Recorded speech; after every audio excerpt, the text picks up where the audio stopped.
சங்க இலக்கியங்களில் நீங்கள் பார்த்தால் காமம் காமம் என்ற சொல்தான் இருக்கும்.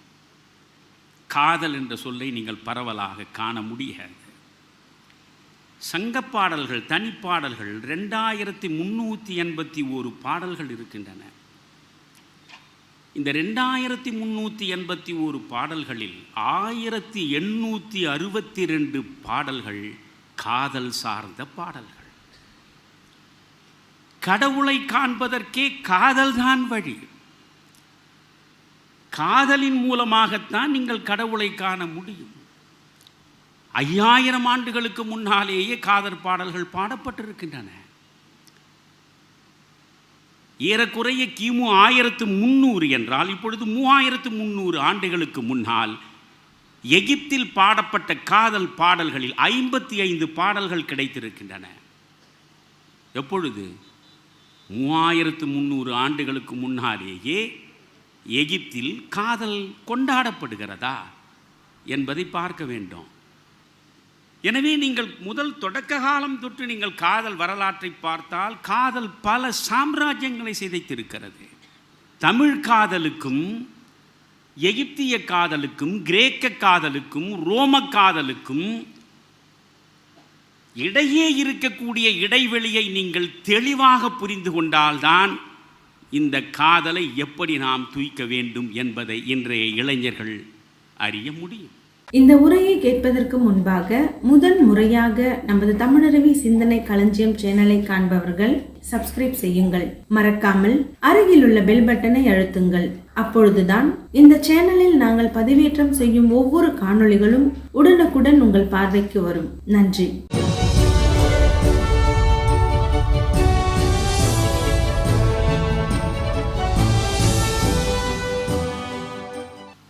அன்பிற்கினிய வாணியம்பாடி தமிழ் மன்றத்தினுடைய அமைப்பாளர்களே, என் இனிய நண்பர் பிரகாசம் அவர்களே, இந்த நிகழ்ச்சியை ஏற்பாடு செய்திருக்கக்கூடிய சான்றோர்களே, இங்கு வருகை தந்திருக்கின்ற பெருமக்களே, குறிப்பாக என்னுடைய நெஞ்சுக்கு மிகவும் நெருக்கமான மிகச்சிறந்த கவிஞர் அறிவுமதி அவர்கள் இங்கே வந்திருப்பதிலும், பேராசிரியர் அரங்கராமலிங்கம் அவர்கள் என் உரையினை கேட்பதற்காக வந்திருப்பதிலும் உண்மையில் நான் மகிழ்ச்சி அடைகிறேன். வாணியம்பாடி முத்தமிழ் மன்றம் எத்தனையோ இலக்கியவாதிகளை இனங்கண்டு அவர்களை உங்கள் முன்னாலே கொண்டு வந்து சேர்த்திருக்கிறது.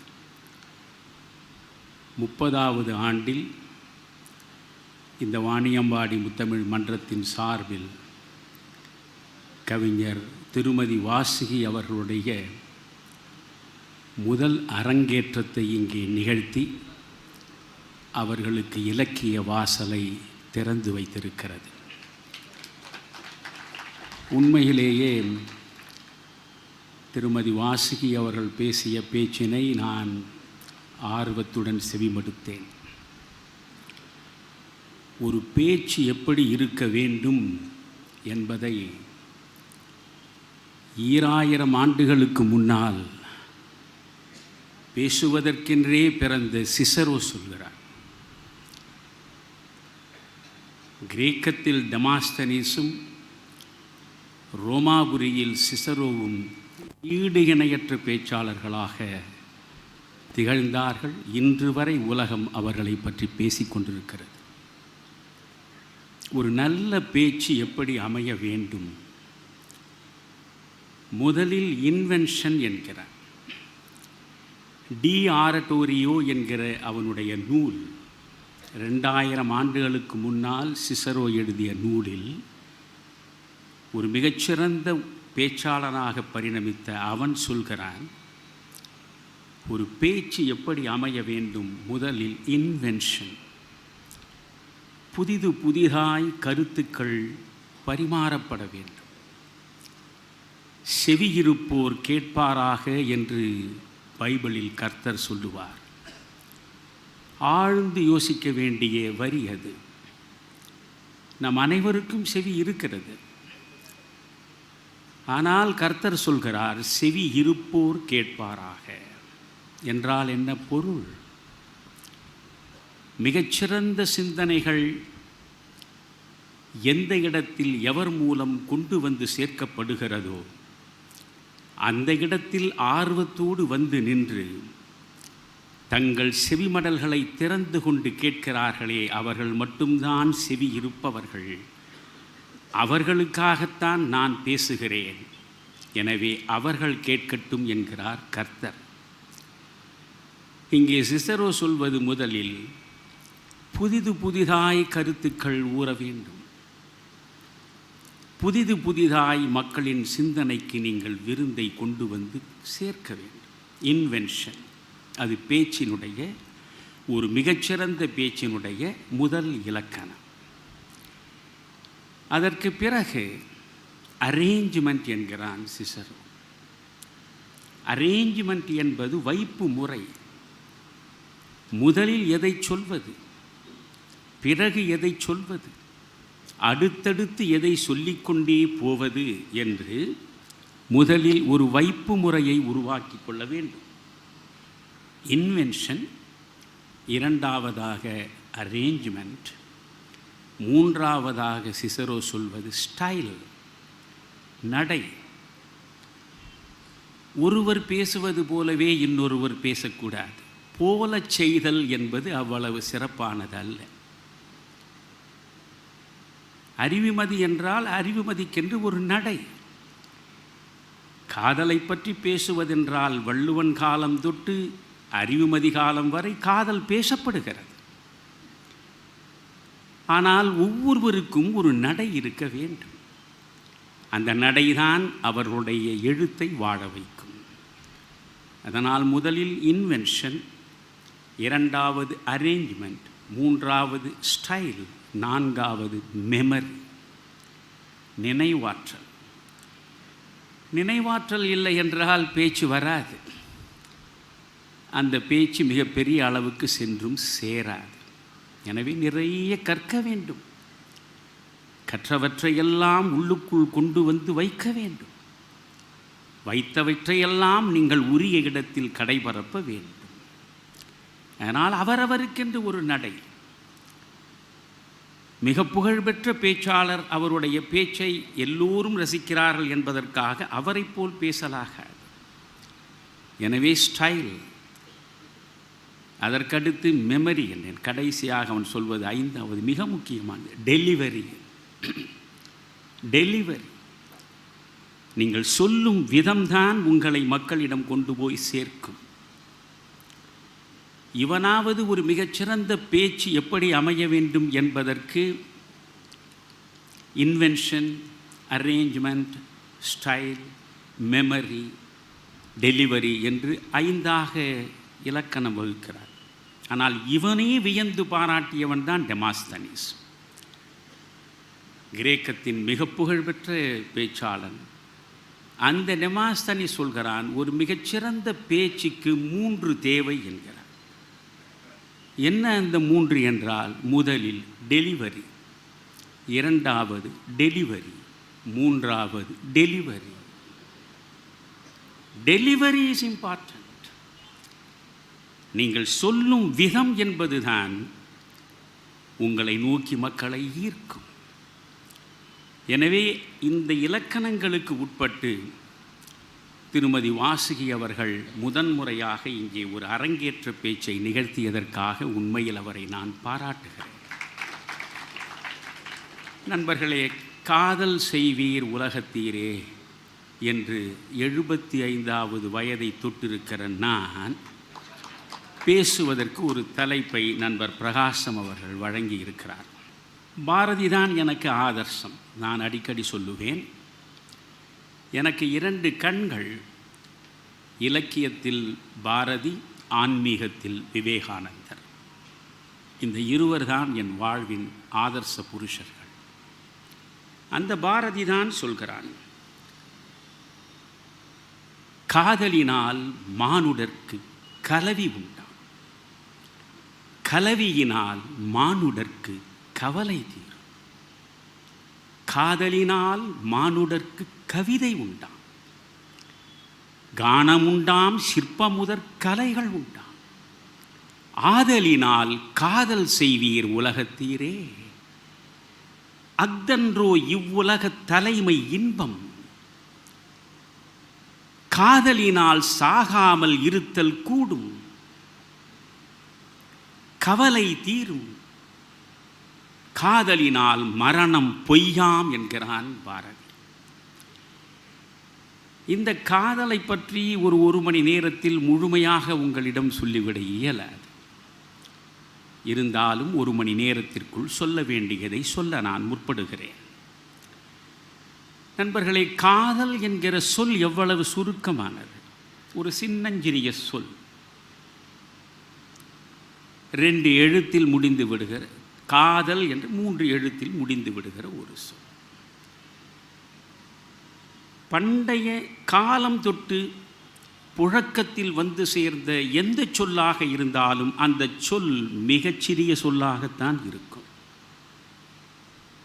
மிகச்சிறிய சொல்லாக இருக்கும், ஆனால் அதனுடைய வீரியம் மிக பெரிதாக விளங்கும். நண்பர்களே, காதல் என்றால் மிகச்சிறிய சொல்தான், ஆனால் அது மனித மனத்தை ஆட்டி அலைக்கழிப்பதைப் போல உலகத்தில் வேறு எதுவுமே செய்ய இயலாது. அந்த காதல் மாபெரும் புரட்சியாளர்களையும் மண்டியிடச் செய்திருக்கிறது. அந்த காதல் மன்னர்களை பதவியிழக்கச் செய்திருக்கிறது. அந்த காதல் சர்வாதிகாரிகளை சரணடைய வைத்திருக்கிறது. அந்த காதலுக்கு உட்பட்டு தங்களை முற்றாக அர்ப்பணித்து விடுகிற மனம் மனிதர்களுக்கு இயல்பானது. இப்பொழுது நான் உங்களுக்கு சொல்கிறேன், இந்த காதல் என்கிற பொழுது நீங்கள் காமம் காதல் இரண்டுக்கும் உள்ள இடைவெளியை புரிந்து கொள்ள வேண்டும். ஆனால் சங்க காலத்தில் காமம் என்று சொல்லப்படுவதுதான் காதல். காதற் காமம் காமத்து சிறந்தது என்கிறது பரிபாடல். காதற் காமம் காமத்து சிறந்தது என்று பரிபாடல் பேசுகிறது. அங்கே நீங்கள் பதங்களை பார்க்க வேண்டும். நம்முடைய முன்னோர்கள் முட்டாள்கள் இல்லை. ஒவ்வொரு சொல்லையும் சிற்பம் போல் செதுக்கி செதுக்கி இந்த மண்ணில் நமக்கு வழங்கிவிட்டு சென்றிருக்கிறார்கள். காதற் காமம் காமத்து சிறந்தது. காமம் என்பது உடல் சார்ந்தது, காதல் என்பது உள்ளம் சார்ந்தது. காதற் காமம் என்பது உள்ளமும் உடலும் சார்ந்தது. வெறும் உடல் சார்ந்தது, உடலை மட்டுமே நோக்கமாக கொண்டு உடலை மட்டுமே மையமாக வைத்து தன்னுடைய தினவை தீர்த்து கொள்வதற்காகவே எழக்கூடிய உணர்வு எதுவாக இருந்தாலும் அது காமம். அங்கே உள்ளத்திற்கு வேலை இல்லை, இதயத்திற்கு இடம் இல்லை, ஆன்மநேயம் அவசியம் இல்லை. அது உடம்பிலே தொடங்கி உடம்பிலேயே முடிந்துவிடும். அதற்கு உடம்பின் மேடு பள்ளத்தை தவிர வேறு எதுவும் குறி கிடையாது. எனவே காமம் என்பது உடல் சார்ந்தது, காதல் என்பது உள்ளம் சார்ந்தது. ஆனால் தமிழர் மரபு என்ன சொல்கிறது? காதற் காமம் காமத்து சிறந்தது. உள்ளமும் உடலும் சேர்ந்து நடத்தக்கூடியதுதான் உண்மையான காதற் காமம். ஒன்று உடற்புணர்ச்சி, இன்னொன்று உள்ளப்புணர்ச்சி. வெறும் உடற்புணர்ச்சி என்பது காமம், வெறும் உள்ளப்புணர்ச்சி என்பது காதல். வெறும் உள்ளப்புணர்ச்சியோடும் மனித மனம் நின்று விடாது. எவ்வளவு தூய்மையான காதலாக இருந்தாலும் அது இறுதியில் அந்த உடலிடம்தான் சென்று நிற்கும். எனவே உள்ளப்புணர்ச்சியும் உடற்புணர்ச்சியும் சேர்ந்து இந்த காதலை உருவாக்குகிறது. சங்க இலக்கியங்களில் நீங்கள் பார்த்தால் காமம் காமம் என்ற சொல்தான் இருக்கும். காதல் என்ற சொல்லை நீங்கள் பரவலாக காண முடியாது. காரணம் என்ன?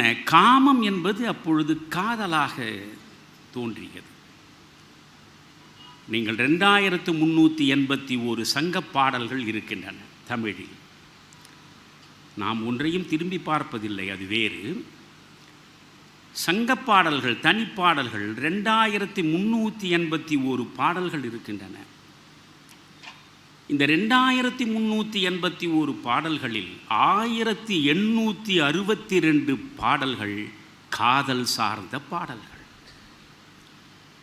தமிழன் சங்ககாலம் தொட்டு வாழ்வை இரண்டாக பிரித்தான். எப்படி கையில் அங்கையும் புறங்கையும் இருக்கின்றனவோ அப்படித்தான் அகவாழ்வு என்று ஒன்றும் புறவாழ்வு என்று ஒன்றுமாக வாழ்வை இரண்டாக வகுத்து பார்த்தவன் தமிழன்.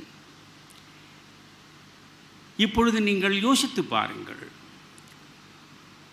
2381 தனிப்பாடல்கள் மொத்தமே சங்க நூல்களில் என்று சொன்னேன். ஆனால் அதில் வெறும் காதல் சார்ந்த அகத்திணை பாடல்கள் மட்டுமே 1862 என்றால் ஏறக்குறைய 1/3. சங்க புலவர்களின் எண்ணிக்கையை பார்த்தால் 473 பேர். 473 பேரில் 373 பேர் காதலை பாடியவர். அதனாலே தான் நான் மாநிலக் கல்லூரியில் மாணவனாக படித்த பொழுது எங்களுடைய இலக்கிய மன்றத்தில் கண்ணதாசனை பேச அழைத்திருந்தோம். கண்ணதாசன் பேசுகிற பொழுது சுகமாக ஒன்றை சொன்னார். கவிஞர்கள் வேகமாக புறப்படுவார்கள், ஆனால் இடையிடையே அகப்படுவார்கள் என்றார். கவிஞர்கள் வேகமாக புறப்படுவார்கள் என்றால் புறம்பாடுவார்கள். அகம் என்பது அண்ணா அவர்கள் சொன்னது போன்று பகிர முடியாதது. புறம் என்பது பகிரத்தக்கது. அடுத்தவனோடு பகிர்ந்து கொள்ளலாம் அந்த அனுபவத்தை. அகம் என்பது பகிர்ந்து கொள்ள முடியாத சுய அனுபவம். இந்த அகத்தை பற்றி தான் திரும்ப திரும்ப சங்க இலக்கியங்களில் பாடிக்கொண்டிருக்கிறார்கள். எனவே இவர்கள் வேகமாக புறம்பாடுவதற்கு புறப்பட்டாலும் அகம்பாடாமல் இருக்க முடியாது. அதனால் இடையிலே அவர்கள் அகப்படுவார்கள் என்றார் கண்ணதாசன். இந்த காதல் என்று வருகிற பொழுது அது ஒரு நோயா, அது ஒரு வலியா, அது வேதனையின் ஊற்றுக்கண்ணா என்று நீங்கள் பார்த்தால் குறுந்தொகை பாடலில் ஒரு வரி அழகாக இருக்கிறது. காமம் காமம் என்ப காமம் அணங்கும் பிணியும் அன்றே. காமம் காமம் காமம் என்கிறோமே, அந்த காமம் அணங்கு அல்ல, அது ஒரு பேய் அல்ல, அது ஒரு மோகினி பிசாசு அல்ல, அது உங்களை உருட்டி புரட்டி போடுவதற்காக வந்ததல்ல. அணங்கு அன்று, பிணியும் அன்று, அது நோயும் அன்று. நீங்கள் நினைத்தால் இந்த காதலின் மூலம் வாழ்வை வரமாக்கி கொள்ள முடியும். வாசியை சொன்னதைப் போல கடவுளை காண்பதற்கே காதல்தான் வழி. காதலின் மூலமாகத்தான் நீங்கள் கடவுளை காண முடியும். காதல் என்பது என்ன? அன்பு தானே. அன்பற்ற இடத்தில் காதலுக்கு இடம் இல்லை. அதனாலேதான் அன்பு அன்பு அன்பு என்கிறான் பாரதி. வெள்ளப்பிள்ளையாரில் எந்த பக்கம் கிள்ளி வாயில் வைத்தாலும் இனிப்பது போல பாரதியின் படைப்புகளில் எந்த பக்கம் புரட்டினாலும் அன்பைத்தான் நீங்கள் தரிசிக்க முடியும். அன்பிற்சிறந்த தவமில்லை என்பவன் பாரதி. உலக மனிதர்கள் அனைவரையும் ஒரு தவம் செய்ய வேண்டும் என்று அழைக்கிறார். செய்க தவம், செய்க தவம், நெஞ்சே தவம் செய்தால் எய்த விரும்பியதை எய்தலாம். வையகத்தில் அன்பிற் தவமில்லை, அன்புடையார் இன்புற்று வாழ்தல் இயல்பு. ஏன் அன்பை தவமாக கொள்ள வேண்டும்? அன்பு இருக்கும் இடத்திலேதான் இன்பம் இருக்கும். அன்பும் இன்பமும் பிரிக்க முடியாத இரட்டை குழந்தைகள், இரட்டை பிறவிகள். அன்பற்ற இடத்தில் இன்பத்திற்கு இடமில்லை. அன்பை துறந்துவிட்டு ஒரு நாளும் தூய இன்பத்தை உங்களால் அனுபவிக்கவே இயலாது.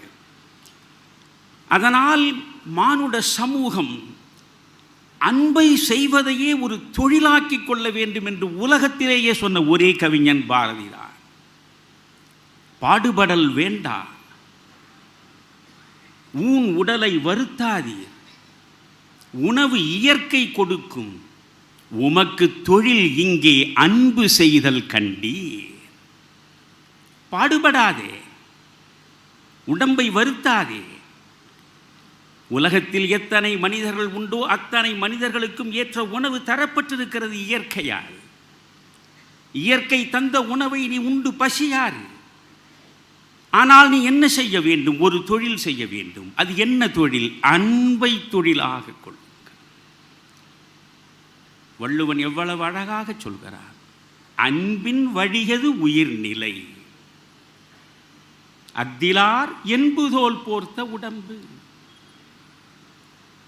மனிதன் என்பதற்கான அடையாளமே நீங்கள் அன்பாயிருப்பதுதான்.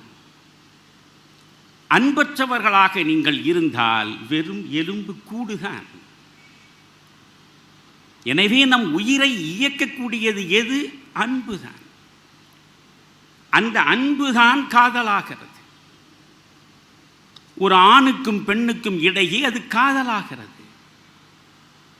ஒரு ஆணுக்கும் ஒரு ஆணுக்கும், ஒரு ஆணுக்கும் ஒரு பெண்ணுக்கும், அல்லது ஒரு பெண்ணுக்கும் பெண்ணுக்கும் இடையில் அது நட்பாகவும் பரிணமிக்கிறது. ஆணும் ஆணும் கொள்வதுதான் நட்பு, பெண்ணும் பெண்ணும் கொள்வதுதான் நட்பு. ஓர் ஆணும் ஒரு பெண்ணும் உடல் சார்ந்த உணர்வுகளை தாண்டி ஆன்மநேய கலப்பில் அன்பு செய்ய முடியும் என்றால் நாம் நம்புவதில்லை. ஒரு பெண்ணும் ஒரு ஆணும் உடலை மீறிய உணர்வுகள் நிலையில் ஆன்மநேய கலப்பில் ஈடுபட முடியும். அதற்கு எடுத்துக்காட்டுதான் ஔவையும் அதியமானும். ஔவைக்கும் அதியமானுக்கும் இடையே உடல் தொடர்பு உண்டா என்ன? ஔவை வறுமையில் வாடிய ஒரு பெண், ஒரு பெண்பார் புலவர். அதியமான் அரசன்.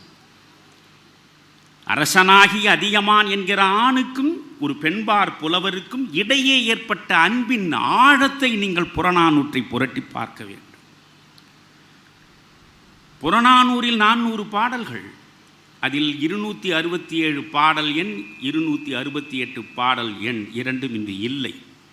நான் பல இடங்களில் சொல்லுவேன், அந்த 2 பாடல்கள் இல்லாமல் போனாலும் நமக்கு கவலை இல்லை, 400 இல்லாமல் போனாலும் நமக்கு கவலை இல்லை. சோறு இருக்கிறதா?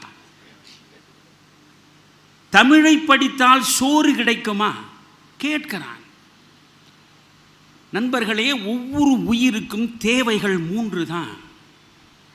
ஒவ்வொரு உயிருக்கும், அது நாயாயினும் நரியாயினும் மனிதனாயினும் யாராயினும் தேவைகள் 3 தான். ஒன்று என்ன? பசித்தால் உணவு தேடுவது. 2வது தாகமெடுத்தால் தண்ணீர் அருந்துவது. 3வது உடல் திணவெடுத்தால் துணையை நாடுவது. அவ்வளவுதானே. இந்த 3ஐயும் எல்லா உயிர்களும் செய்கின்றன.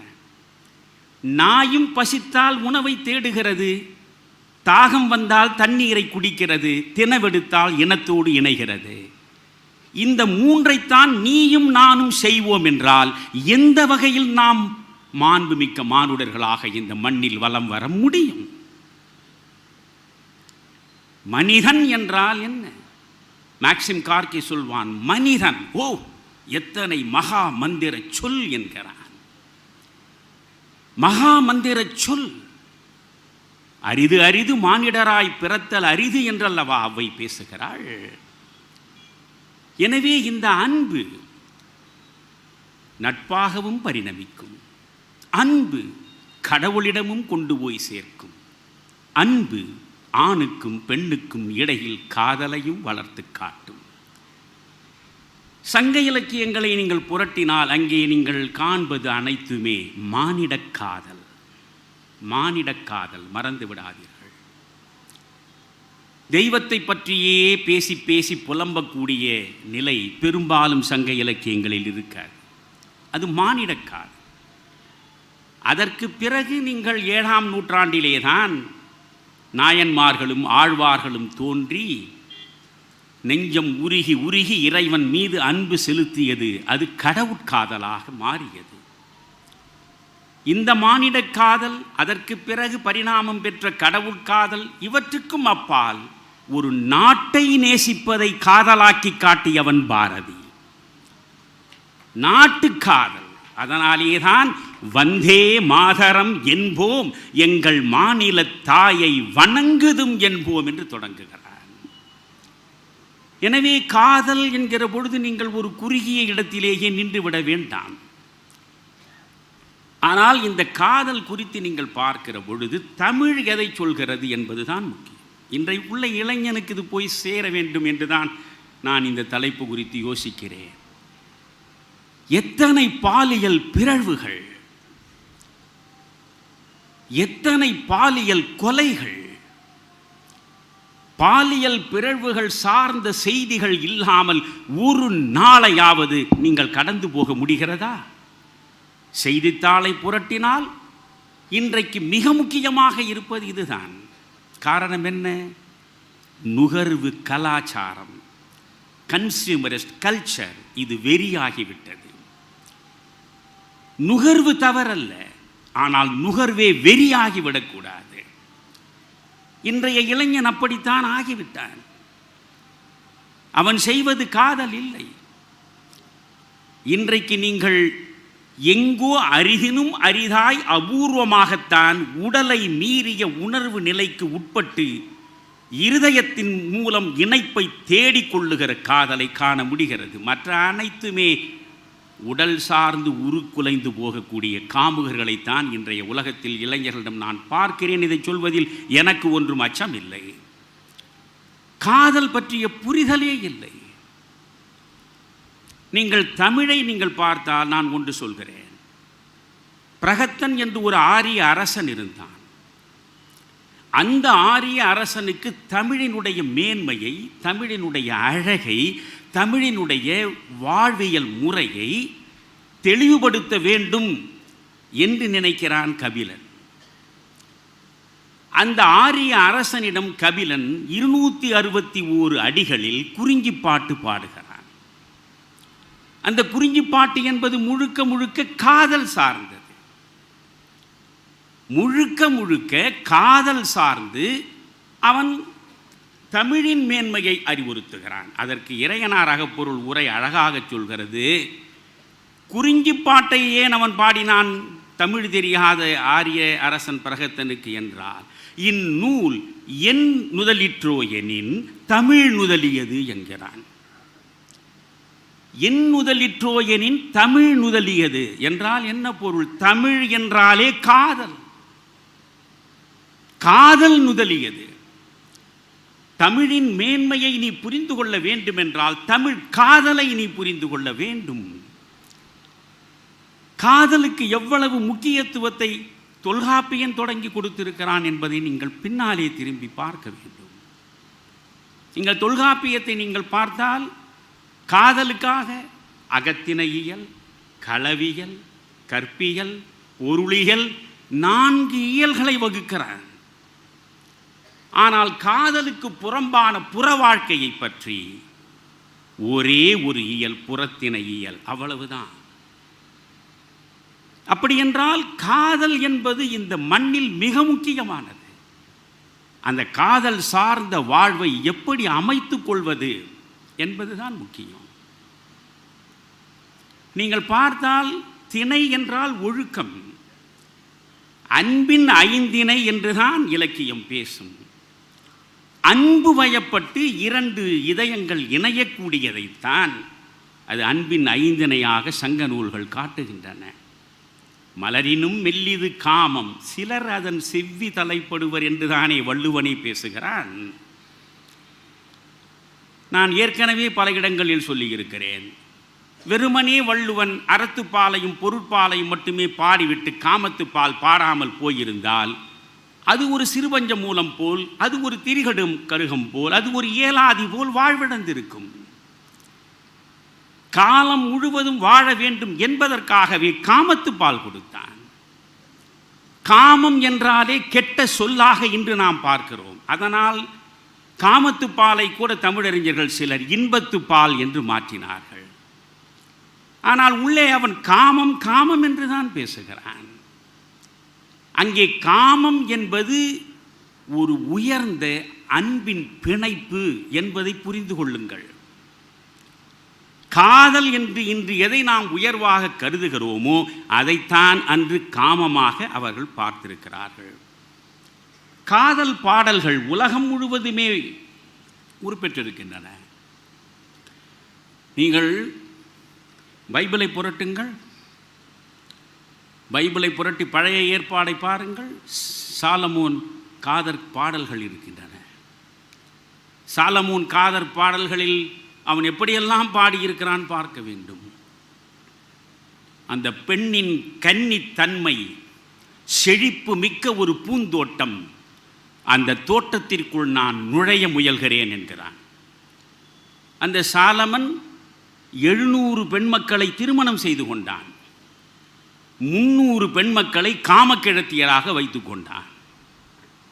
அப்படிப்பட்ட சாலமன் பழைய ஏற்பாடு என்றால் கிறிஸ்து பிறப்பதற்கு முன்பு 2000 ஆண்டுகளுக்கு முன்பு காதற் பாடல்களை பாடுகிறான். காதற் பாடல்கள் சாலமனிலே இருந்துதான் தொடங்குகிறதா என்றால் இல்லை. 5000 ஆண்டுகளுக்கு முந்தைய நாகரிகம் என்று பேசுகிறோமே, எகிப்திய நாகரிகம், சுமேரிய நாகரிகம், எகிப்திய சுமேரிய காதல் பாடல்கள் இருக்கின்றன. 5000 ஆண்டுகளுக்கு முன்னாலேயே காதல் பாடல்கள் பாடப்பட்டிருக்கின்றன.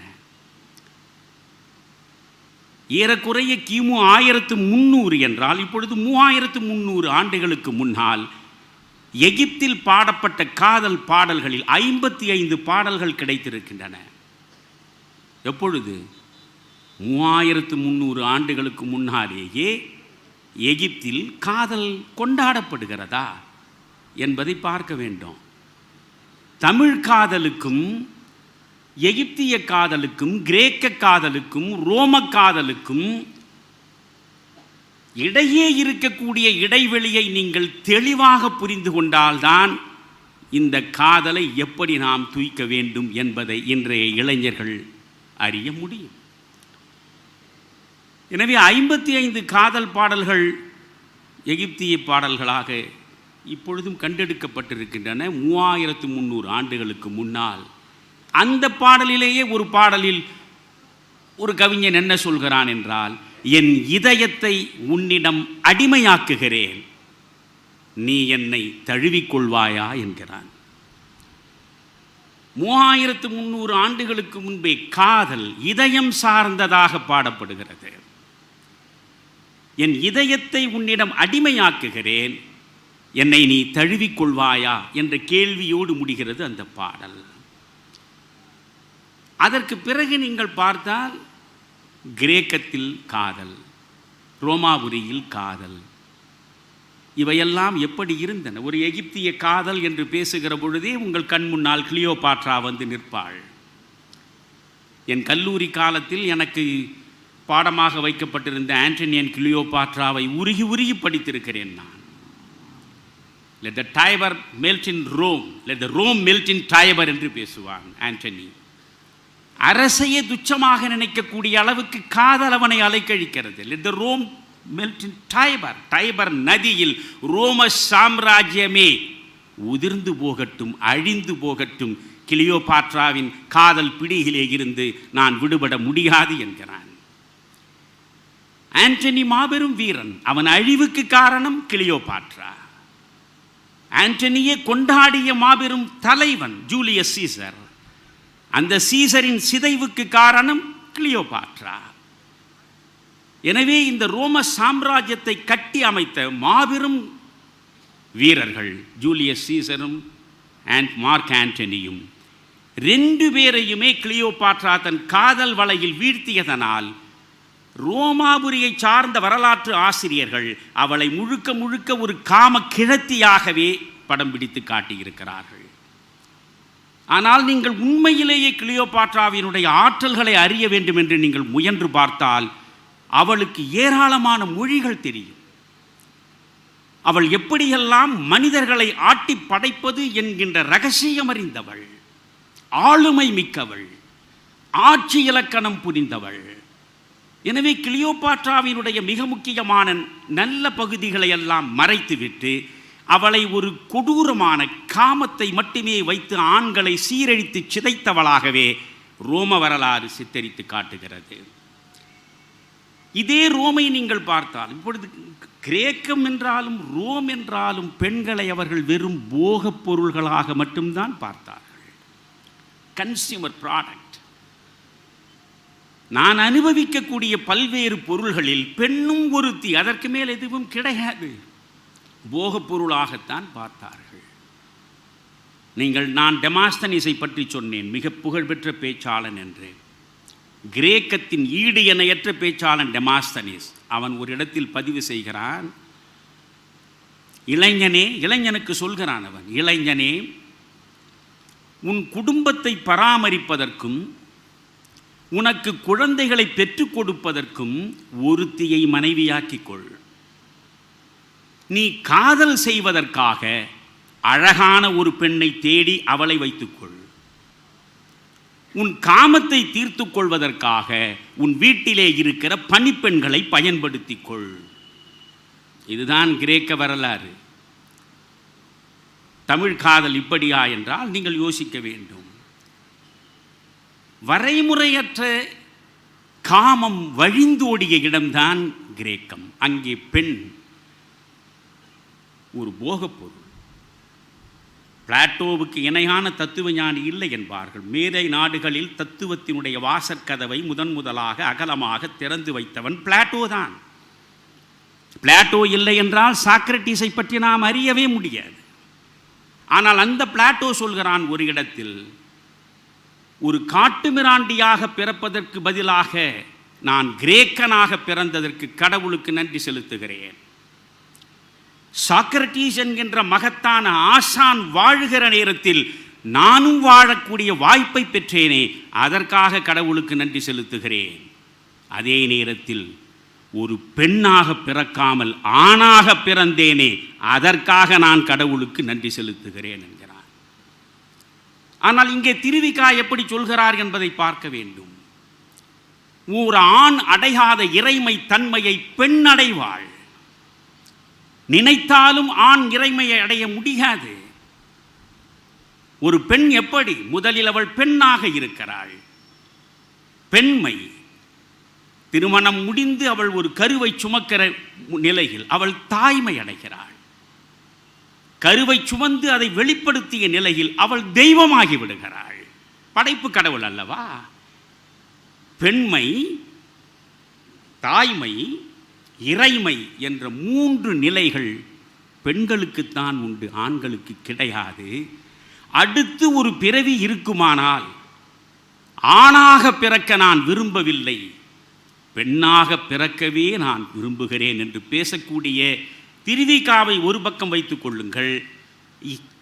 இந்த பெண் பிறக்காமல் நான் ஆணாக பிறந்ததற்காக ஆண்டவனுக்கு நன்றி செலுத்துகிறேன் என்று சொன்ன பிளாட்டோவையும் ஒரு பக்கம் சிந்தியுங்கள். அந்த பிளாட்டோ சொல்கிறான், காதல் பற்றி பிளாட்டோ ஒரு அழகான பதிவை வைத்திருக்கிறான். இறைவன் படைப்பை தொடங்குவதற்கு முன்பு ஆணும் பெண்ணும் ஒரே பொருளாக இருந்தது. ஒரே பொருளாக இருந்தது. தெய்வத்தின் சாபத்தால் அந்த ஒரு பொருள் 2ஆக பிளவுபட்டது. 2ஆக பிளவுபட்டதனால் ஆணை பெண் தேடுகிறது, பெண்ணை ஆண் தேடுகிறது. இரண்டும் இணைய பார்க்கின்றன. இந்த இணைப்பை உருவாக்குவதுதான் காதல். எனவே காதல் என்பது ஆணையும் பெண்ணையும் இணைக்கிறது. நண்பர்களே, ஒரு சாதாரண மோகன்தாஸ் கரம்சந்த் காந்தியை மகாத்மா காந்தியாக மாற்றியது ரஸ்கின் எழுதிய அன்டு திஸ் லாஸ்ட் என்கிற ஒரு புத்தகம் தான். அந்த ரஸ்கின் ஒரு இடத்தில் மிக அழகாக சொல்கிறான், ஒரு ஆணையும் ஒரு பெண்ணையும் பற்றி அவன் பேசுகிறான். Each has what the other has not. Each has what the other has not. ஆணிடம் இல்லாதது பெண்ணிடம் இருக்கிறது, பெண்ணிடம் இல்லாதது ஆணிடம் இருக்கிறது. இந்த ரெண்டு பேரும் எப்பொழுது பரிபூரணத்தை அடைகிறார்கள், முழுமையாகிறார்கள் என்றால், ரஸ்கின் சொல்கிறான், each has what the other has not, each completes the other and completed by the other. இந்த ஆண் பெண்ணோடு சேருகிற பொழுது பெண் முழுமை அடைந்து விடுகிறாள், பெண் ஆணோடு இணைகிற பொழுது ஆண் முழுமை அடைந்து விடுகிறான். எனவே ரெண்டு பேரும் முழுமையடைய வேண்டும் என்றால் ரெண்டு பேரும் இணைய வேண்டும், ஒன்றிணைய வேண்டும். அன்புதான் ஒன்றிணைக்கும். அன்பு இருக்கிற இடத்தில் இணைப்பு நிச்சயமாக இருக்கும். அங்கே வெறுப்பு நெருப்பு எரிவதற்கு வாய்ப்பே கிடையாது. எனவே நீங்கள் முதல் தொடக்க காலம் தொட்டு நீங்கள் காதல் வரலாற்றை பார்த்தால் காதல் பல சாம்ராஜ்யங்களை சிதைத்திருக்கிறது. நீங்கள் ரோமாபுரியில் கிரேக்கத்தில் இடையிலே இருந்த அந்த செய்திகளை எல்லாம் நீளமாக சொல்வதற்கு எனக்கு நேரம் இல்லை. ஆனால் உலகமே கொண்டாடக்கூடிய ஆதி காவியம் ஹோமருடைய இலியாதும் ஒடிசியும். அந்த இலியாதும் ஒடிசியும் முழுக்க முழுக்க ட்ராய் என்கிற ஒரு நகரத்துக்கு எதிராக நடத்தப்பட்ட கிரேக்க வீரர்களின் படையெடுப்பையும் அதனால் அந்த ட்ராய் நகரம் அழிந்ததை பற்றியும் பேசுகிறது. அவ்வளவு வலிமைமிக்க ட்ராய் நகரத்தை அழிப்பதற்கு 10,000 கப்பல்களில் புறப்பட்டார்கள் கிரேக்க வீரர்கள். அவ்வளவுக்கும் காரணம் யார்? நீங்கள் ஹெலன் என்கிற ஒரே ஒரு பெண் தான். நீங்கள் ஹெலன் என்கின்ற ஒரு பெண்ணை பற்றி மிக தெளிவாக நீங்கள் புரிந்து கொள்ள வேண்டும் என்றால் நீங்கள் டாக்டர் ஃபாஸ்டஸ் என்கிற புத்தகத்தை படிக்க வேண்டும். டாக்டர் ஃபாஸ்டஸ் புத்தகத்தில் ஒரு வரி அழகாக சொல்லுவான், was this face that launched 1,000 ships, 10,000 ships? Was this face launched 10,000 ships? இந்த ஒரு முகமா 10,000 கப்பல்களை ட்ராய் நகருக்கு எதிராக படையெடுக்க செய்தது என்றால் அவளை பற்றி ஒரு பொதுவாக பேசப்படுவது என்ன? யார் Helen? She is a personification of ideal human beauty என்கிறான். personification of ideal human beauty. ஒரு லட்சிய அழகு எப்படி இருக்கும் என்று நீங்கள் கற்பனை செய்ய வேண்டும் என்றால் ஹெலனை பாருங்கள் என்கிறான். அந்த ஹெலன் மீது காதல் கொண்டான் ட்ராய் நகரத்தில் பிரியம் என்கிற அரசன். அவனுக்கு இருந்த ஆண் மக்களில் ஒருவன் தான் பாரிஸ். பாரிஸ் ஆண் அழகன், ஹெலன் பேரழகி. அழகுதான் முதலில் காதலுக்கு ஒரு பாலத்தை போடுகிறது. அதனாலே தான் கண்ணதாசன் சுமை தாங்கியில் எனக்கு ரொம்ப பிடித்த பாடல் அது. என் அன்னை செய்த பாவம் நான் மண்ணில் வந்தது, என் அழகு செய்த பாவம் நீ என்னை கண்டது. நான் அழகாக இல்லைன்னா நீ பார்த்துருக்க மாட்டேன். என் அன்னை செய்த பாவம் நான் மண்ணில் வந்தது, என் அழகு செய்த பாவம் என் அழகு செய்த பாவம் நீ என்னை கண்டது, நம் கண்கள் செய்த பாவம் நாம் காதல் கொண்டது. இதில் கடவுள் செய்த பரிகாரம் பிரிவு என்பது என்று முடிப்பான். இந்த கண்கள் செய்த பாவம் நாம் காதல் கொண்டது. காதலுக்கு முக்கியமான கேந்திரமே கண்ணு தான். அதனாலே தான் குறுந்தொகையில் நீங்கள் ஒரு பாடலில் குப்பை கோழியார் ரொம்ப அழகாக ஒரு வரி சொல்கிறான், கண் தர வந்தது காம உள்ளெறி என்கிறான். கண் தர வந்தது காம உள்ளெறி. கல்லும் கல்லும் உரசுகிற பொழுது தீ எழுவது போல கண்ணும் கண்ணும் உரசுகிற போதுதான் காதல் எழுகிறது. இது கண் தர வந்த காம ஒள்ளெரி என்கிறான். நீங்கள் கம்பனை பாருங்கள். ராமனும் சீதையும் முதலாக பார்த்ததை எப்படி கம்பன் சொல்கிறான்? கண்ணொடு கண்ணினை கவ்வி ஒன்றை ஒன்று உண்ணவும் நிலை பெறாது உணர்வும் ஒன்றிட அண்ணலும் நோக்கினான் அவளும் நோக்கினாள். பார்ப்பது என்பது வேறு, நோக்குவது என்பது வேறு. இப்பொழுது உங்களை நான் பார்க்கிறேன், நோக்கவில்லை. ஒரு குறிப்பிட்ட குறிக்கோளோடு ஒன்றை பார்ப்பதுதான் நோக்குவது. எனவே அண்ணலும் நோக்கினான் அவளும் நோக்கினாள். பார்வைதான் முக்கியம். அதைத்தான் வள்ளுவன் சொல். இதை வள்ளுவனிடமிருந்து தானே கம்பன் கடன் வாங்குகிறான். கண்ணொடு கண்ணினை நோக்கொக்கின் வாய்ச்சொற்கள் என்ன பயனுமில என்று வள்ளுவன் சொல்வதைத்தான் கம்பன் வாங்குகிறான். கம்பராமாயணத்தில் 12,000 பாடல்கள் இருக்கின்றன என்றால் அதில் 700க்கும் மேற்பட்ட திருக்குறளை அப்படியே எடுத்தாளுகிறான். அதனுடைய கருத்துக்களை கம்பன். கண்தான் முக்கியமானது காதலுக்கு. நீங்கள் ஷேக்ஸ்பியரை மிக அழகாக சொல்வான். Young men's love lies not in their hearts but only in their eyes என்கிறான். நீங்கள் பாருங்கள், குப்பை கோழியார் சொன்னதைத்தான் ஷேக்ஸ்பியர் சொல்கிறான். ஷேக்ஸ்பியருக்கும் குப்பை கோழியாருக்கும் என்ன சம்பந்தம் இல்லையா? Young men's love lies only in eyes not in hearts. இதயத்தில் பிறப்பதல்ல காதல், கண்ணில் பிறப்பது. இன்றைய பல இளைஞர்கள் சீரடிவது அதனாலே தான். இவர்கள் காதல் கண்ணில் மட்டுமே பிறக்கிறது, அது இதயத்திற்குள் ஊடுருவி சென்று உட்காரவில்லை. அப்படி என்றால் இந்த ஒரு ட்ராய் நகரமே அழிந்ததே. 10 ஆண்டுகள் போர் நடந்தது ஒரு பெண்ணுக்காக, ஒரே ஒரு பெண்ணுக்காக. அந்த வரலாறு முழுவதையும் சொன்னால் நீங்கள் இலியாதை படித்து பார்க்க வேண்டும். அற்புதமான ஆதி காவியம் அது. மகாபாரதத்திற்கும் இலியாதுக்கும் படிக்கிற பொழுது பல இடங்களில் ஒற்றுமை இருக்கும். ஹோமரை வியாசன் பார்த்தானா? வியாசனை ஓமன் பார்த்தானா? ஹோமர் பார்த்தானா? இல்லை. ஆனால் நீங்கள் இலியாதில் வரக்கூடிய அக்கிலீஸ் என்கிற ஒரு பாத்திரத்தையும் மகாபாரதத்தில் கர்ணனுடைய பாத்திரத்தையும் எடுத்து பார்த்தால் அவ்வளவு பொருத்தமாக இருக்கும். எனவே அந்த நேரத்தில் காதல். இதில் ஒரு வேடிக்கை என்னவென்றால், இப்போ நான் என்ன சொல்ல வருகிறேன், ஹெலனை நேசித்தான் பாரிஸ். 10 ஆண்டுகள் போர் நடந்தது. ஹெலனுடைய கணவன், அவள் ஏற்கனவே திருமணமானவள், மெனிலாஸ் என்பவனை திருமணம் செய்து கொண்டவள். அவளுடைய அழகில் ஈடுபட்டு ஸ்பார்ட்டாவிலே இருந்து அவளை கடத்தி கொண்டு போய் விடுகிறான் பாரிஸ். இப்பொழுது பாரிஸ் கொல்லப்படுகிறான், ட்ராய் அழிகிறது. அந்த பாரிஸுக்காகவே ஹெலன் அழிந்தாளா என்றால் இல்லை. இந்த மெனிலஸ் போரை நடத்தி ட்ராயை அழித்து முடித்து திரும்புகிற பொழுது அவனோடு சேர்ந்து மீண்டும் மனைவியாகத்தான் வந்து வாழ்கிறாள். இதுதான் ரோமாபுரி காதல், இதுதான் கிரேக்கத்தின் காதல். புரிகிறதா? இது தமிழ் காதல் இல்லை. தமிழ் காதல் என்பது என்ன? வள்ளுவன் சொல்கிறானே, உடம்பொடு உயிரிடை அன்ன மற்றென்ன மடந்தையொடு எம்மிடை நட்பு.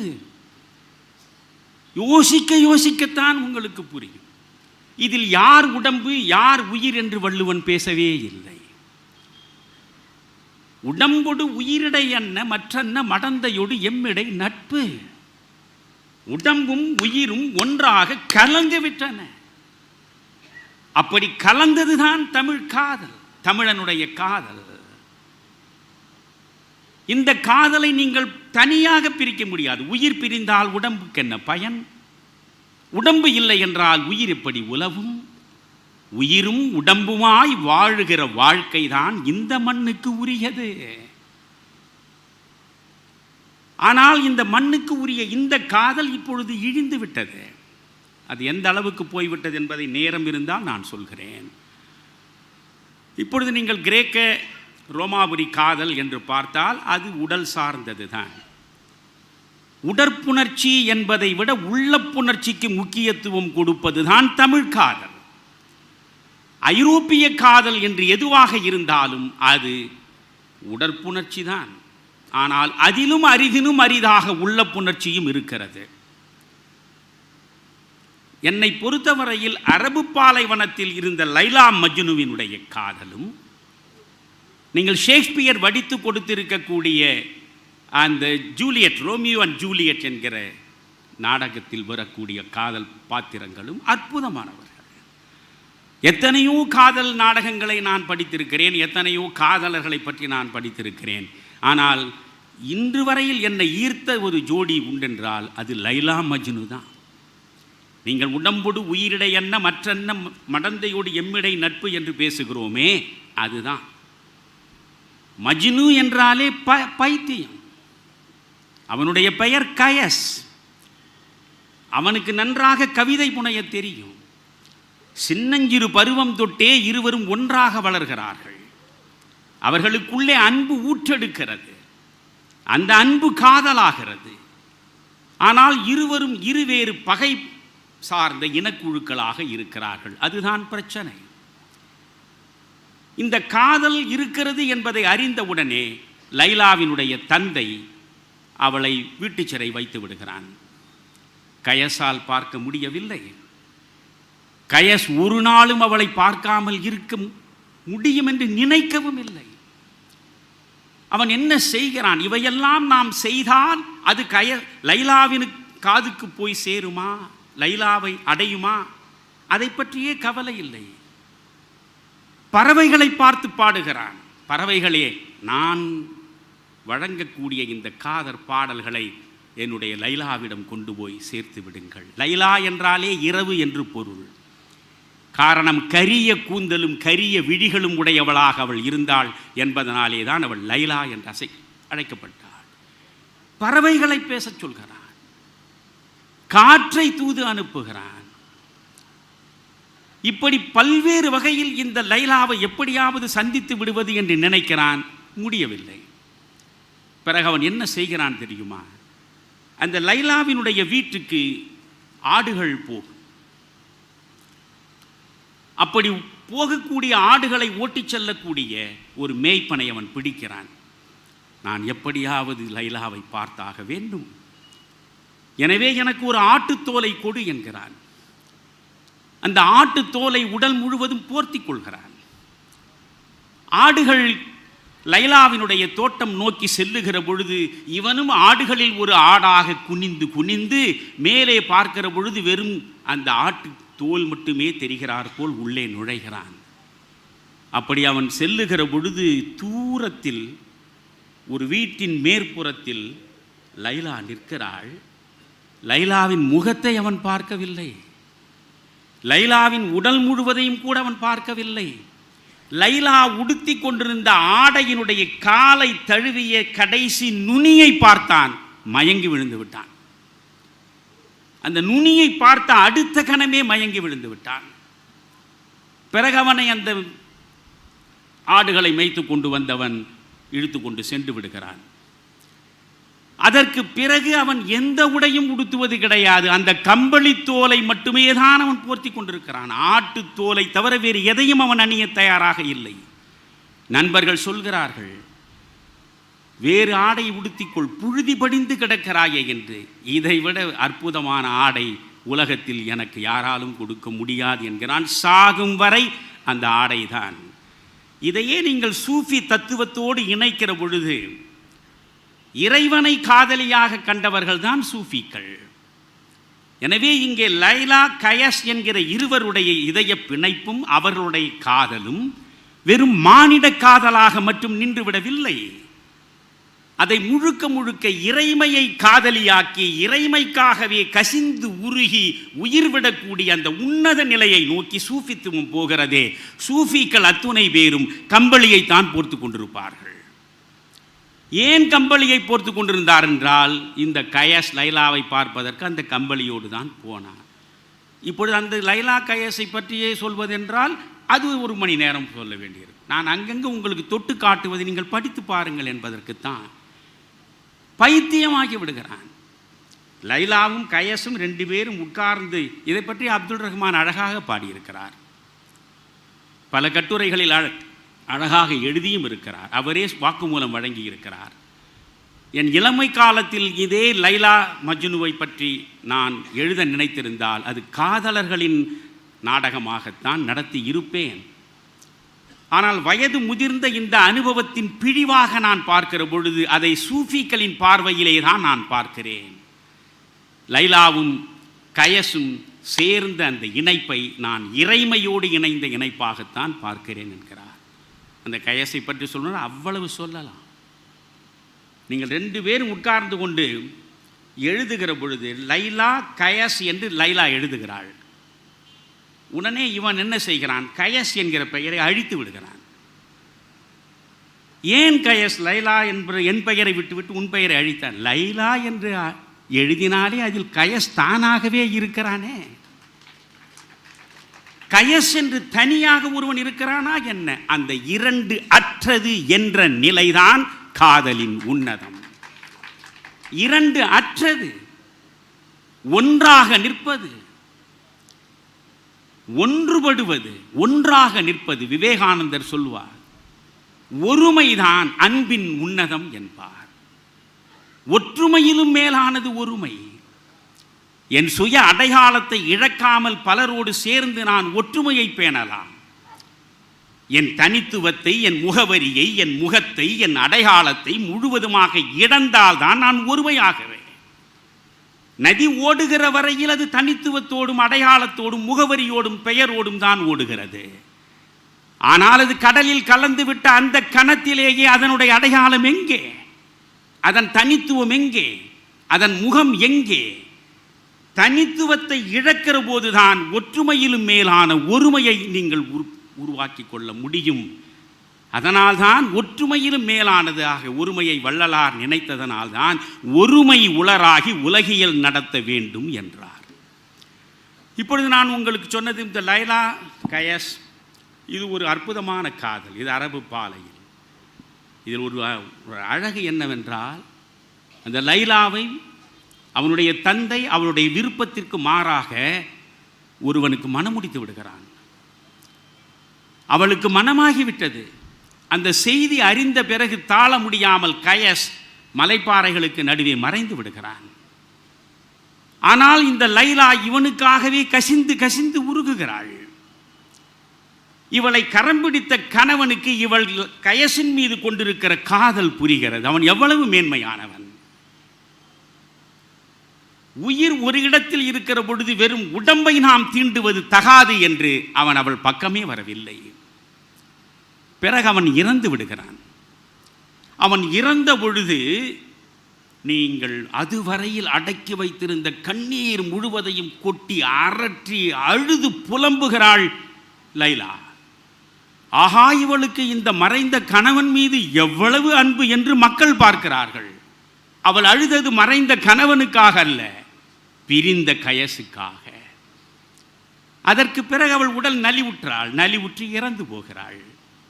அந்த இறப்பு செய்தியை கேள்விப்பட்ட பிறகு சில நாட்களில் கயசும் சாகிறான். வாழுகிற பொழுது 2 பேரையும் இணைக்காத சமூகம் செத்த பிறகு இருவருடைய சடலங்களையும் பக்கம் பக்கமாக கல்லறைகளிலே வைக்கிறது. எனவே இது ஒரு கணவனை அவள் பெற்றிருந்தாலும் கூட அவள் மனம் அந்த கணவனிடம் ஈடுபடவில்லை. ஒரே நிலையில் நின்றாள். அது ஒரு உன்னதமான காதல். அதே மாதிரி தான் நீங்கள் ஷேக்ஸ்பியருடைய ரோமியோ ஜூலியட்டை பார்த்தால் 2 பேருமே சாகிறார்கள். ஷேக்ஸ்பியரிடம் உள்ள ஒரு அழகு, அவன் எந்த காதல் நாடகத்தை நடத்தினாலும் ஒன்று மரணத்தில் முடிப்பான் அல்லது திருமணத்தில் முடிப்பான். ஒருவனை மணந்து பிறகு வேறு ஒருவனை மணப்பது போல ஷேக்ஸ்பியரிடம் நீங்கள் பார்க்கவே முடியாது. அது ஷேக்ஸ்பியரிடம் இருக்கக்கூடிய சிறப்பம்சம். நீங்கள் எவ்வளவு அந்த பொழுது நீங்கள் கண்ணதாசனுடைய ஒரு பாடலை நீங்கள் கேட்டிருப்பீர்கள். ஆஹா, கண்ணதாசன் என்னமா எழுதியிருக்கிறார். தூக்கம் உன் கண்களை தழுவட்டுமே, அமைதி உன் நெஞ்சில் நிலவட்டுமே, அந்த தூக்கமும் அமைதியும் நானானால் உன்னை தொடர்ந்திருப்பேன் என்றும் துணையிருப்பேன் என்று அழகான பாடல். எஸ் ஜானகியின் குரலில், விஸ்வநாதன் ராமமூர்த்தி இசையில். எனக்கு சில பாடல்கள் மீது ரொம்ப அதிகமான ஈடுபாடு உண்டு. இங்கே நம்முடைய அறிவுமதி அமர்ந்திருக்கிறார் என்பதற்காக யாரையும் முகஸ்துதி செய்ய வேண்டிய அவசியம் எனக்கு கிடையாது. ஆனால் அவர் ராமன் அப்துல்லா, நீங்கள் எங்கே கேட்கிறீர்கள் அந்த பாடலை எல்லாம்? ராமன் அப்துல்லாவில் முத்தமிழை முத்தமிழ் அந்த பாட்டை கொஞ்சம் கேளுங்கய்யா. இளையராஜா இசையில் புகுந்து விளையாடி இருப்பான் மனுஷன் காதலை. நீங்கள் சிறை படத்தில் அவர் எழுதிய பாடலை கேட்டு பாருங்க. எனவே காதல் என்பது வெறும் சதை சார்ந்ததல்ல, அது மாமிச பட்சினி அல்ல.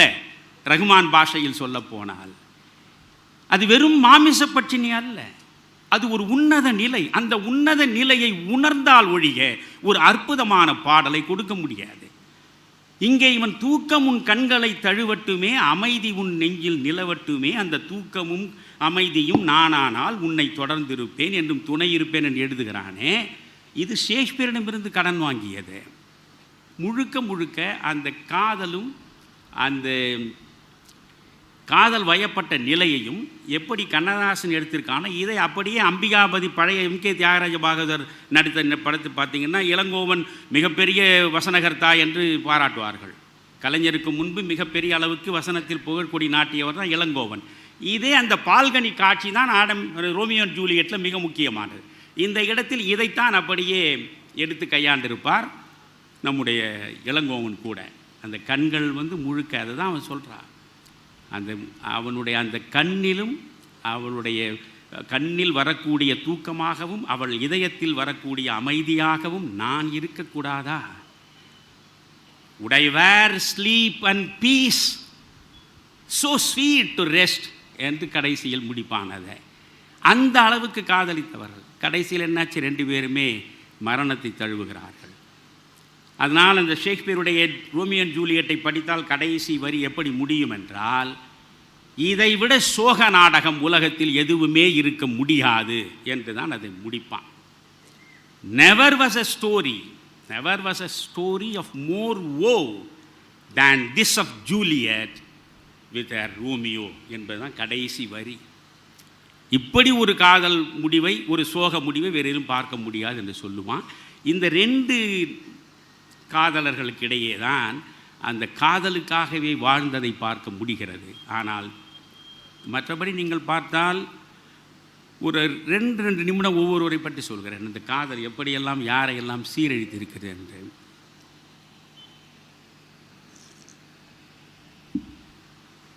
உங்களுக்கு ஹிட்லரை தெரியும். 5.5 கோடி மக்களின் அழிவுக்கு காரணமான உலகப் போரை நடத்தியவன் ஹிட்லர். ஹிட்லர் என்றாலேயே ஒரு இரக்கமில்லாத அரக்கன் என்று தான் நாம் நினைக்கிறோம், இல்லையா? ஹிட்லருடைய இருதயம் என்பதில் எந்த விதமான மென்மையான உணர்ச்சிக்கும் இடமே கிடையாது என்று நினைக்கிறோம். ஆனால் அவன் ஈவா பிராம் மீது வைத்திருந்த காதலை பற்றி நீங்கள் படித்து பார்க்க வேண்டும். நண்பர்களே, அவளுக்கு 17 வயது, இவனுக்கு அப்பொழுதே 40 வயது.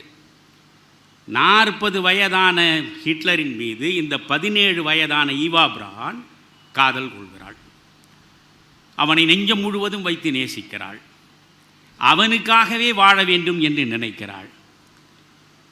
யோசியுங்கள், 2 பேருக்கும் இடையில் 23 வயது வித்தியாசம். இவளுக்கு 17 வயது, அவனுக்கு 40 வயது. ஆனால் ஹிட்லர் அவளோடு சேர்ந்திருந்தாலும் கூட இவ்வளவு இளமை பருவத்தில் இருக்கக்கூடிய இவளை நாம் அடைந்திருக்கிறோமே என்கிற குற்ற உணர்ச்சி அவனுக்கு இருக்கிறது. அதனால் அவன் என்ன செய்கிறான், இவனுக்கு 50 வயதாகிறது. இவளுக்கு 50 வயதாகிற போது அவளுக்கு 27 வயது தான் ஆகிறது. இவனே சொல்கிறான், ஈவா, நானே ஒரு இளைஞனை உனக்கு தேர்ந்தெடுத்து கொடுக்கிறேன், அந்த இளைஞனோடு நீ திருமணம் செய்து கொண்டு சுகமாக வாடு என்கிறான். முடியாது என்று மறுக்கிறாள் ஈவா. சாகும் வரை உன்னோடு தான் இருப்பேன் என்றாள். இதில் வேடிக்கை என்ன தெரியுமா, ஒவ்வொரு கணமும் அவனை மனமுடித்துக் கொள்ள வேண்டும் என்பதற்காக அவள் வற்புறுத்துகிறாள். அவன் மனமுடிக்கவே இல்லை. ஹிட்லர் ஒரு வாசகம் சொல்லுவான், பெண்ணின் அழகை நான் ஆராதிப்பேன், ஆனால் பெண்ணுக்கு அறிவு இருப்பதாக ஒருபோதும் ஒப்புக்கொள்ள மாட்டேன் என்பான். அப்படிப்பட்டவன். ஆனால் அவனிடம் சரணடைந்தாள் ஈவா. இவனுக்கு பிறகு 56 வயதாகிறது. இவனுக்கு 56 வயதாகிறது என்றால் அவளுக்கு 33 வயது. இந்த 56வது பிறந்த நாளை ஹிட்லர் கொண்டாட வேண்டும். ஆனால் பாரிஸ் முழுவதும், ஜெர்மனியின் பெர்லின் முழுவதுமே சோகமயமாகிவிட்டது. காரணம் ஹிட்லருடைய வீழ்ச்சி. ரஷ்ய படை பெர்லினுக்குள்ளே நுழைந்து விட்டது. ஒவ்வொரு ஆண்டும் ஹிட்லருடைய பிறந்த நாள் விழா அப்படி நடக்கும். ஆனால் அவனுடைய 56வது பிறந்த நாளை எங்கே நடத்துகிறான் என்றால் சுரங்க மாளிகைக்குள்ளே எதிரிகளின் கண்ணில் பட்டுவிடக்கூடாது என்பதற்காக சுரங்கம் வைத்து சுரங்க மாளிகைக்குள்ளே இருக்கிறான். சுரங்க மாளிகையில் இருக்கிற நிலையில் அவன் சொல்கிறான் ஈவாவிடம், இப்பொழுதாவது என்னை விட்டு விலகி சென்று விடு என்கிறான். அவள் சொல்கிறாள், இப்பொழுதாவது என்னை திருமணம் செய்து கொள் என்கிறாள். 56 வயது அவனுக்கு, 23 ஆண்டுகள் வித்தியாசம். அவள் அவனை விடவில்லை. திருமணம் செய்து கொள், உன்னுடைய மனைவியாக நான் கண்மூட வேண்டும் என்று அவள் கெஞ்சுகிறாள், மன்றாடுகிறாள். படை வந்து விட்டது. அந்த சுரங்கத்தின் கீழே இவர்கள் இருக்கிறார்களே, அந்த வாசல் வரையில் படை வந்து விட்டது. 1945ஆம் ஆண்டு ஏப்ரல் மாதம் 30ஆம் நாள் அவன் சாகிறான். சாவதற்கு முன்பு அவளுடைய கனவை நிறைவேற்றுகிறான். அவளை திருமணம் செய்து கொள்கிறான். அவனுக்கு பக்கத்தில் பர்மன் என்கிற அவனுடைய உதவியாளர் மட்டும்தான் நிற்கிறான். அந்த உதவியாளர் பர்மன் இருக்கிறான். இவளை மணந்து கொள்கிறான். உள்ளே அவர்கள் வந்துவிடப் போகிறாள். எதிரிப்படை உள்ளே வரப்போகிறது. உள்ளே வந்தால் ஹிட்லருக்கு என்ன நேரும் என்பது தெரிந்த கதைதான். உடனே அவன் தன்னுடைய உதவியாளரிடம் சொல்கிறான், நான் இவளை மணமுடித்தேன். இருவரும் கணவன் மனைவியாகவே நாங்கள் கண்மூடுவோம். எங்களுக்கு சயனைடை கொடு என்கிறான். சில பேர் ஹிட்லர் துப்பாக்கியால் சுட்டு கொண்டான் என்றெல்லாம் படிக்காமலேயே பேசுவார்கள். சயனைடை கொடு என்கிறான். 2 பேரும் சயனைடை உண்டு விட்டு அப்படியே சாய்ந்து விடுகிறார்கள். அது கூட அந்த காட்சியெல்லாம் படிக்க வேண்டும். ஹிட்லர் அப்படியே மேஜை மீது சரிந்து கிடக்கிறான். ஈவா பிரா அவனுடைய காலடியில் சரிந்து விழுந்து கிடக்கிறாள். கடைசி வரை ஈவா ஹிட்லரை மறக்கவும் இல்லை, நினைத்தபடி மணந்து முடிக்கிறான். சயனைடு உண்டு முடிந்தது. இந்த உடல் கிடைத்தால் கூட ரஷ்யர்கள் விடமாட்டார்கள் என்பதை தெரிந்து அவன் ஏற்கனவே உதவியாளரிடம் சொல்கிறான், பெட்ரோலை கொண்டு வந்து எங்கள் இருவரையும் முழுமையாக எரித்து அடையாளமற்ற நிலையிலே நீ மண்ணில் கொண்டு போய் புதைத்து விடு என்கிறான். அப்படித்தான் எரித்து கருகிய நிலையில் 2 உடல்களும் மண்ணுக்கடியிலே புதைக்கப்பட்டன. ரஷ்ய படை உள்ளே நுழைந்து எல்லா இடங்களிலும் தேடியது. எங்கும் ஹிட்லரை காண முடியவில்லை. மாதக்கணக்கில் தேடினார்கள் ஹிட்லர் எங்கே என்று. கடைசியாக அவனுடைய தாடை தோண்டி பார்க்கிற பொழுது 2 சடலங்கள் ஆணும் பெண்ணுமாக கரிந்து கிடக்கிறது. அதில் இருக்கிற தாடை பல்லை அவன் பார்த்து, இந்த தாடை பல்லை வைத்த அந்த பல் டாக்டரை பிடித்து இது இவனுடைய பல்தான் என்று அறிந்து செத்தவன் ஹிட்லர் தான் என்று முடிவுக்கு வந்தார்கள். இது ஈவா பிராவுக்கும் ஹிட்லருக்கும் எப்பேற்பட்ட அரக்கன். இரக்கம் என்ற ஒரு பொருள் இல்லாத நெஞ்சினர் அரக்கர் என்று உலர் சிலர் என்று இலங்கையில் இருந்த அரக்கர்களை பற்றி கம்பன் பாடுவான். ஆனால் இந்த அரக்கனுக்குள்ளேயும் காதல் சுரந்திருக்கிறது. ஒரு பெண்ணுக்காக அவள் விருப்பத்தை நிறைவேற்றுவதற்கு மனம் முடித்திருக்கிறான். நீங்கள் அவன் வாழ்ந்த காலத்திலேயே முசோலினி இருந்தான். இத்தாலியினுடைய மிகப்பெரிய சர்வாதிகாரி அவன். பேசி பேசியே உணர்வை தூண்டியது உலக வரலாற்றில் ஒருவன் ஹிட்லர், இன்னொருவன் முசோலினி. இந்த 2 பேருமே இணையற்ற பேச்சாளர்கள். அப்படியே கேட்கக்கூடிய அந்த மக்கள் கூட்டத்தை கொதிநிலையில் கொண்டு போய் வைத்து விடுவார்கள். இப்படித்தான் இவன் பேசினான். இப்படி 40 வயதில் முசோலினி ஆட்சி கட்டளை நோக்கி வருகிறான். நேரம் அதிகமாகும், அதனால் விரிவாக சொல்லாமல் நான் ஓடுகிறேன். ஒரு 40,000 கருஞ்சட்டை படையை அவன் உருவாக்குகிறான். அந்த கருஞ்சட்டை படையை உருவாக்கி ஜனநாயகத்தை முற்றாக இத்தாலியிலே சிதைத்து அவன் மிக மோசமான சர்வாதிகார ஆட்சியை நடத்துகிறான். ஆனால் அவன், நீங்கள் 50 வயதாகிறது அவனுக்கு, 14 வயது இந்த பெண்ணுக்கு, கிளாரிட்டா என்கிற பெண்ணுக்கு. அவனுடைய பேச்சில் அவள் மயங்குகிறாள். அவன் எங்கே பேசினாலும் போய் கேட்கிறாள். அவன் மீது எல்லையற்ற காதலை கொள்கிறாள். அப்படி காதலை கொண்டவள் என்ன செய்கிறாள் என்றால், இந்த 14 வயதில் தலையணைக்கு அடியில் முசோலினியின் படத்தை வைத்துக் கொண்டுதான் அவள் தூங்குகிறாள். பிறகு 21 வயதில் அவனை நேருக்கு நேராக சந்திக்கிறாள். இவளுக்கு 21 வயது, அப்பொழுது முசோலினிக்கு 50 வயது, 29 வயது இடைவெளி. ஆனால் இவளையும் அவன் கடைசி வரையில் மனைவியாக ஏற்றுக்கொள்ளவே இல்லை. அவன் வெறுமனே தன்னுடைய வைப்பாட்டியாகத்தான் அவளை நடத்துகிறான். ஆனால் அவள் அவனுக்காகவே வாழ்கிறாள். கடைசியில் அங்கே புரட்சி நடந்து இத்தாலிய கம்யூனிஸ்டுகள் மிலான் நகரிலிருந்து ரோம் வரையில் எல்லாவற்றையும் கைப்பற்றிய நிலையில் விழுந்தான். அப்படி விழுந்த அந்த முசோலினியை சுட்டுக் கொள்வதற்கு முடிவெடுக்கிறார்கள் கம்யூனிஸ்டுகள். அந்த நேரத்தில் இவள் வந்து அங்கே நிற்கிறாள். இவனோடு நீ சேர்ந்தால் உனக்கும் மரணம்தான், நீ ஓடிவிடு என்றாலும் அவள் கேட்கவில்லை. இவனோடு சேர்ந்துதான் நான் இறப்பை தழுவேன் என்றால் அவனோடு சேர்ந்துதான். இவள் மார்பில் 3 குண்டுகளை அன்றைக்கு ஓடிசோ என்கிற அந்த கம்யூனிஸ்ட் தீவிரவாதி அவள் மார்பில் 3 குண்டுகளை போட்டு சாகடிக்கிறான். இவன் மார்பில் 5 குண்டுகளை போட்டு சாகடித்தான். உலக வரலாற்றை பார்க்க வேண்டும். இவன் 40 வயதில் மிலானிலே இருந்து ரோமுக்கு வந்து ஆட்சியை கைப்பற்றுகிற பொழுது மிலான் நகரத்திலே இருந்து ரோம் வரையில் ஒவ்வொரு ரயில் நிலையத்திலும் பல்லாயிரக்கணக்கான மக்கள் கூடி நின்று வரவேற்றார்கள் அவனை.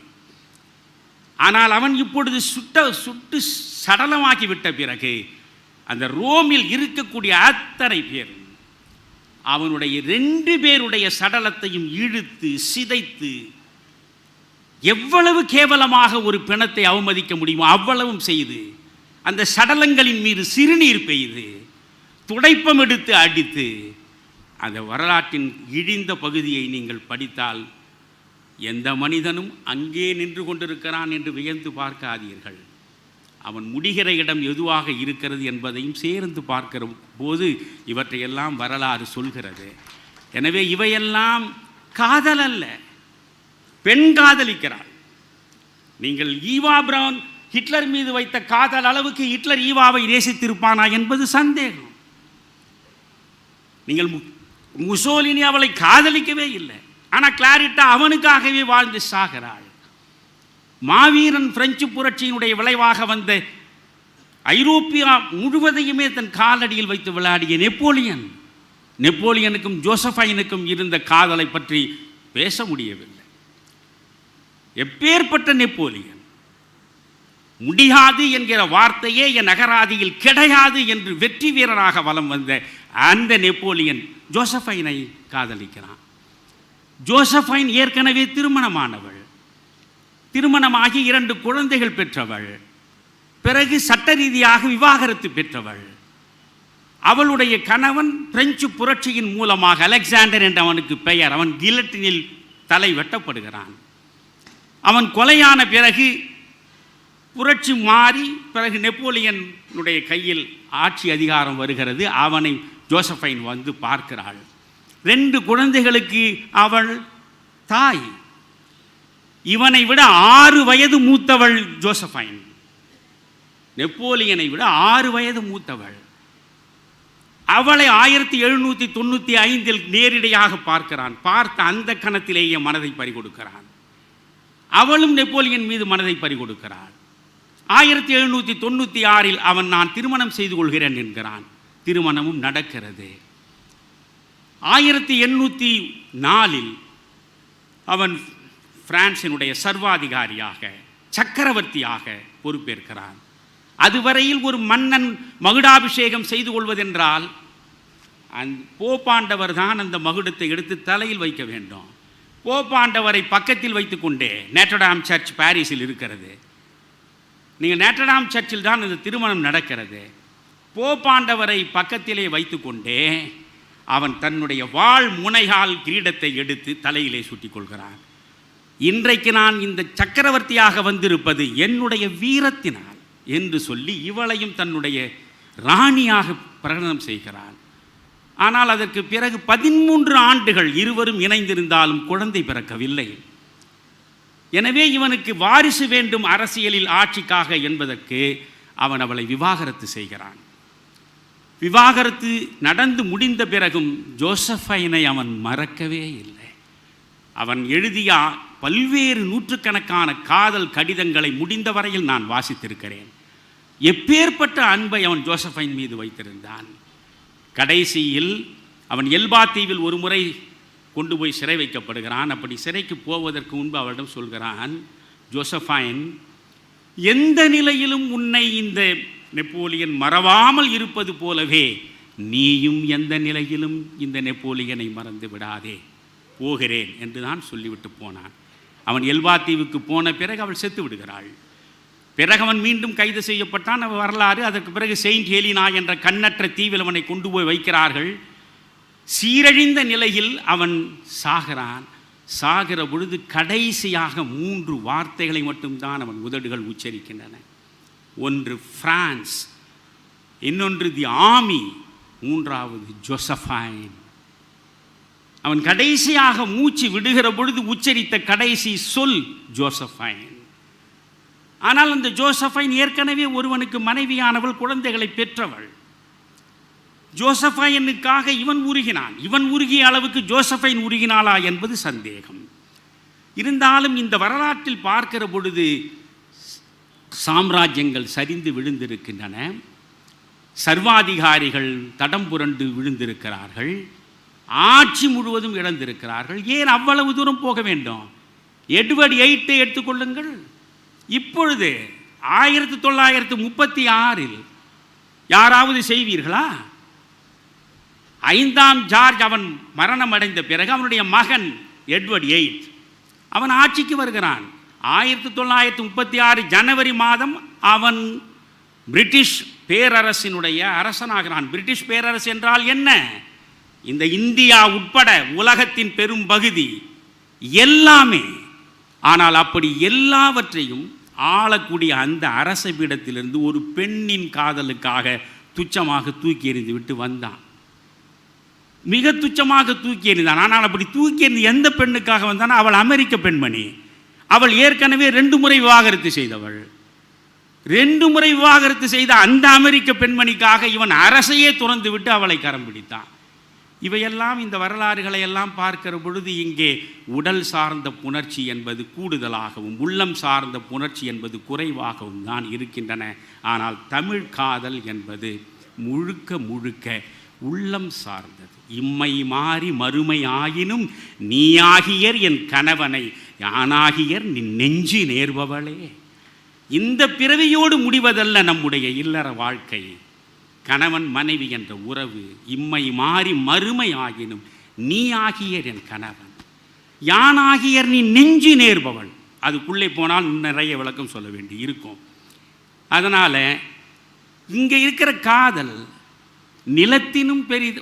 ஒரு அவள் காதலி தன் காதலை சொல்கிறா, நிலத்தினும் பெரிதே, வானினும் உயர்ந்தன்று, நீரினும் 6 அளவென்றே.